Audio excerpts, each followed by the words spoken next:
왜 나는 매번 같은 자리로 돌아올까? 눈물은 흘렸지만 내일의 나는 어제와 닮아 있습니다.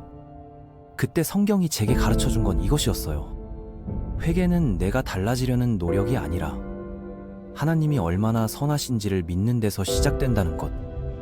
그 믿음이 작은 습관의 변화로, 그리고 때로는 아픈 결단으로 이어질 때 비로소 삶이 달라지더군요.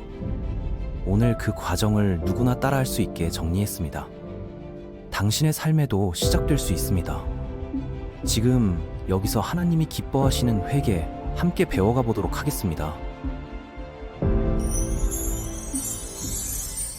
많은 사람들이 진정한 뉘우침이 무엇인지 모른 채 같은 실수를 반복하고 있습니다. 마치 미로에 갇힌 것처럼 같은 자리를 맴돌며 좌절과 자책의 악순환에서 벗어나지 못하고 있는 것이죠.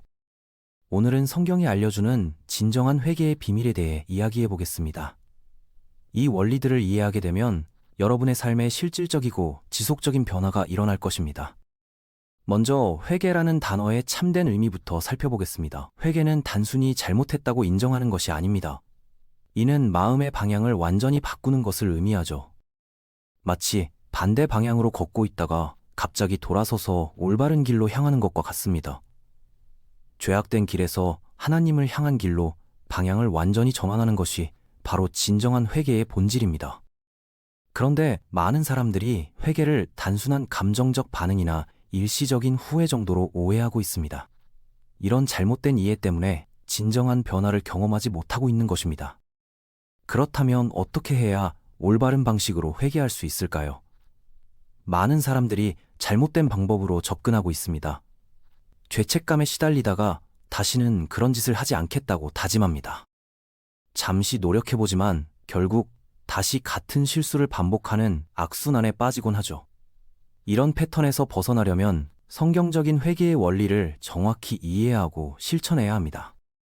진정한 회개를 위해서는 반드시 알아야 할 3가지 핵심 원리가 있습니다. 이 3가지가 모두 갖춰져야만 참된 변화를 경험할 수 있습니다. 그중 어느 하나라도 빠지면 진정한 회개가 이루어지지 않습니다. 첫 번째로 가장 중요한 원리는 회개가 하나님의 은혜에 대한 반응이어야 한다는 점입니다. 로마서 2장 4절에서는 하나님의 인자하심이 우리를 회개로 이끈다고 말씀하고 있습니다. 이 말씀을 깊이 묵상해 보시기 바랍니다. 하나님의 자비로우심이 우리를 변화시키는 원동력이라는 뜻입니다. 우리의 의지력이나 노력이 아니라 하나님의 사랑이 변화의 시작점이라는 것이죠. 우리가 회개에 실패하는 이유는 무엇일까요? 대부분의 경우 잘못된 출발점에서 시작하기 때문입니다. 죄를 짓고 나면 죄책감에 사로잡혀 스스로를 채찍질하며 앞으로는 절대 그런 실수를 하지 않겠다고 다짐합니다. 처음 며칠은 강한 의지력으로 버텨보지만 시간이 지나면서 다시 같은 죄에 빠지고 맙니다. 이런 악순환이 계속 반복되는 이유는 회개의 초점이 우리 자신에게 맞춰져 있기 때문입니다. 자기 의지력에 의존하는 회개는 마치 모래 위에 집을 짓는 것과 같습니다. 겉으로는 견고해 보이지만 조금만 시간이 지나면 무너지고 마는 것이죠.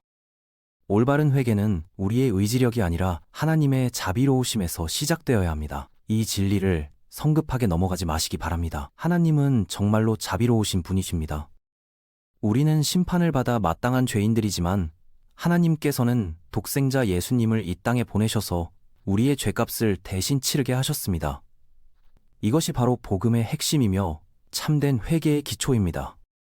요한일서 4장 8절에서는 하나님이 곧 사랑이시라고 선언하고 있습니다.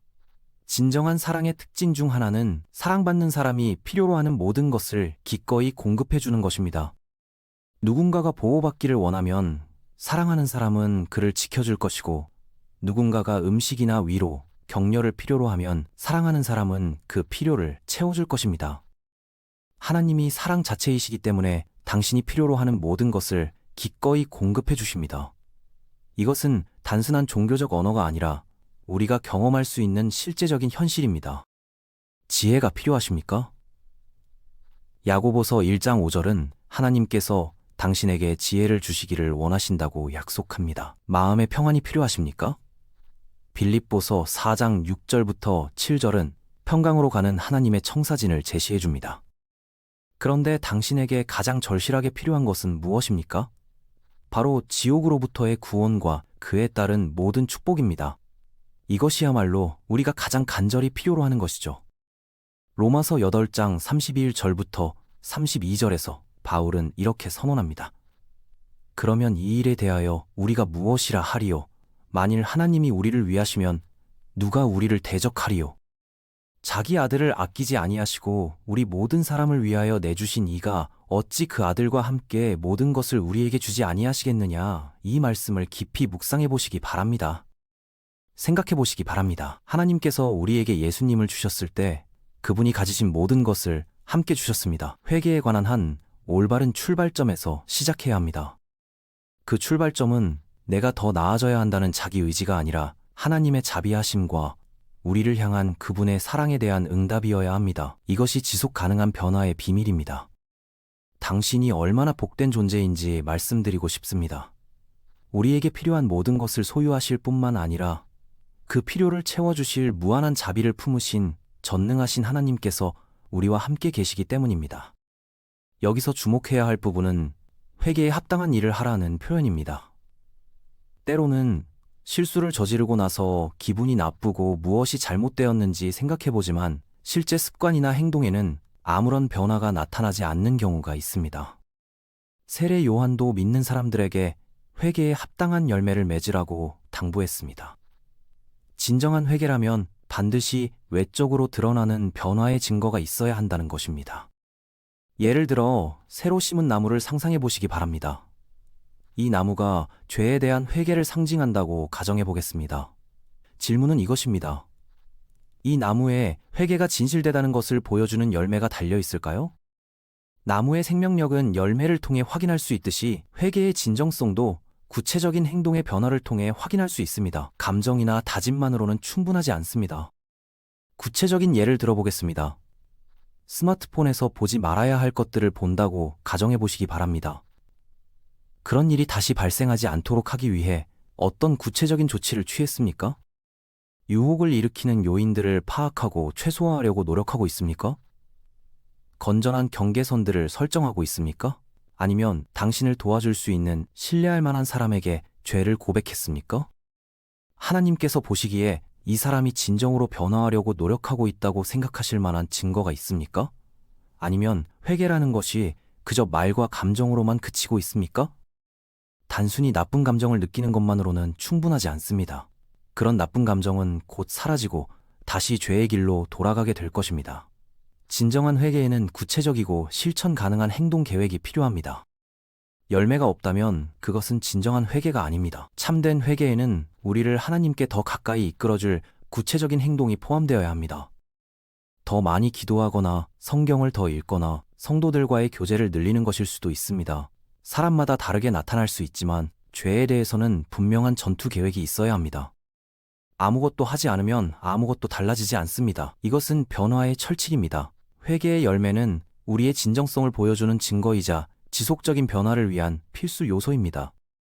세 번째로 살펴볼 원리는 회개는 극단적이어야 한다는 점입니다. 마태복음 5장 30절에서 예수님은 이렇게 말씀하셨습니다. 만일 네 오른손이 너로 실족하게 하거든 찍어 내버리라. 내 백체 중 하나가 없어지고 온 몸이 지옥에 던져지지 않는 것이 내게 유익하니라. 이 말씀을 문자 그대로 해석해서는 안 됩니다. 예수님께서 이 말씀을 하신 의도는 극심한 불편함이나 희생을 감수하더라도 우리 삶에서 죄를 제거하기 위해 극단적인 조치를 취해야 한다는 것을 강조하신 것입니다. 오른손을 자르는 것은 극단적인 행동일 뿐만 아니라 평생에 걸쳐 삶을 엄청나게 불편하게 만들 것입니다. 예수님께서 극단적인 조치를 취하라고 말씀하신 구절이 이것뿐만은 아닙니다. 누가복음 9장 23절에서 예수님은 이렇게 말씀하셨습니다. 또 무리에게 이르시되 아무든지 나를 따라오려거든 자기를 부인하고 날마다 제 십자가를 지고 나를 따를 것이니라. 예수님께서는 여기서 자신을 따르는 것이 매일 자기 자신을 십자가에 못 박는 것과 같아야 한다고 말씀하셨습니다. 이는 얼마나 극단적이고 철저한 변화를 요구하시는 것입니까? 몇 가지 질문을 던져보겠습니다. 우리는 정욕과 분노, 탐욕과 비방, 음란함과 싸우기 위해 어떤 조치를 취하고 있습니까? 단순한 다짐으로 그치고 있지는 않습니까? 우리의 희생에 실제적인 불편함이 따르고 있습니까? 아니면 태연하게 행동하면서 언젠가는 나쁜 습관들을 고칠 수 있을 것이라고 막연히 기대하고 있습니까? 가끔씩 실수해도 괜찮다고 생각하며 안일하게 접근하고 있지는 않습니까? 이런 태도로는 진정한 변화를 경험할 수 없습니다. 우리 모두는 조심해야 합니다. 죄악된 습관에 대해 안일함과 무관심에 빠지지 않도록 말입니다. 회개할 때는 손을 자르고 자신을 십자가에 못 박으라고 명령하시는 성경 구절들을 진지하게 고려해야 합니다. 예를 들어 인터넷 중독이 문제라면 컴퓨터나 스마트폰 사용에 극단적인 제한을 두어야 할 수도 있습니다. 술이나 담배가 문제라면 그런 환경을 완전히 차단해야 할 수도 있습니다. 인간관계에서 독이 되는 관계들이 있다면 과감히 정리해야 할 수도 있습니다.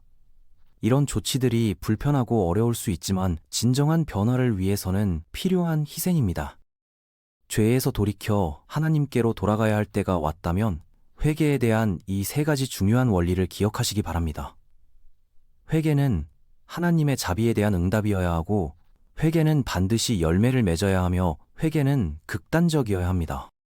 이 세 가지 원리가 모두 균형 있게 적용될 때 비로소 진정한 변화를 경험할 수 있습니다. 어느 하나도 소홀히 여겨서는 안 되며 모든 원리가 상호 보완적으로 작용해야 합니다. 회개는 결코 쉬운 일이 아닙니다. 하지만 계속 노력해야 하고 회개가 선한 것이라는 점을 기억해야 합니다. 죄는 우리를 타락시키고 파괴하지만 회개는 우리 삶을 손상시키는 것들을 제거하기 위한 적극적인 조치를 취하는 것입니다. 따라서 죄를 회개해야 할 때가 오면 바로 여기서부터 시작하십시오. 하나님이 자비로우시고 예수님이 당신을 사랑하신다는 사실을 인정하는 것부터 말입니다. 그리고 그 사랑에 응답하여 구체적인 행동의 변화를 만들어 나가시기 바랍니다. 극단적일 정도로 철저하게 죄와 결별하겠다는 결심을 가지고 실천해 나가시기 바랍니다. 오늘 이 메시지가 여러분의 삶에 실제적인 변화를 가져오는 계기가 되기를 기도합니다. 진정한 회개의 길을 통해 하나님이 예비하신 풍성한 은혜를 경험하시기 바랍니다.